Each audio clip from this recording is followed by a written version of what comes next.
कामारेड्डी के प्रगति नगर में बीवी सुधारानी का गला दबाकर कत्ल करने के वाकये ने कामारेड्डी में हलचल मचा दी। गंधारी जोन में सुधारानी की आबाई गांव तिम्मापुर के तकरीबन 300 देहातों ने कामारेड्डी कस्बे में श्रीनगर कॉलोनी में सुधारानी के शौहर किरण कुमार के घर के सामने एहतजाज किया। सुबह से लेकर शाम तक एहतजाजी सूरत-ए-हाल जारी रहे, जिसके नतीजे में पुलिस को मदाखिलत करनी पड़ी। लड़की के रिश्तेदार और देहाती बड़े पैमाने पर कामारेड्डी पहुंचे। किसी भी नाखुशगवार वाक़े को रोकने के लिए पुलिस ने सख्त हिफाजती इंतजाम किए थे। रिश्तेदारों ने शौहर के घर के दरवाजे पर यह कहते हुए फ्लैक्सी लगाई कि हमें इंसाफ चाहिए। वालिदैन अपनी बेटी की मैयत पर रो पड़े।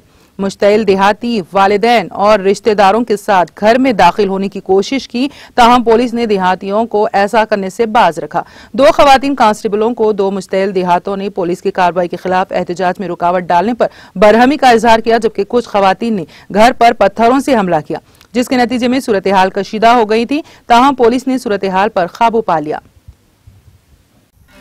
नाज़रीन, हमारे टीटीवी न्यूज़ को सब्सक्राइब करिए, बेल आइकॉन को प्रेस करिए, शेयर करिए और लाइक करना ना भूलें। और किसी एडवर्टाइजमेंट से मुताल्लिक जानकारी के लिए हमारे इस नंबर पर कांटेक्ट कीजिए।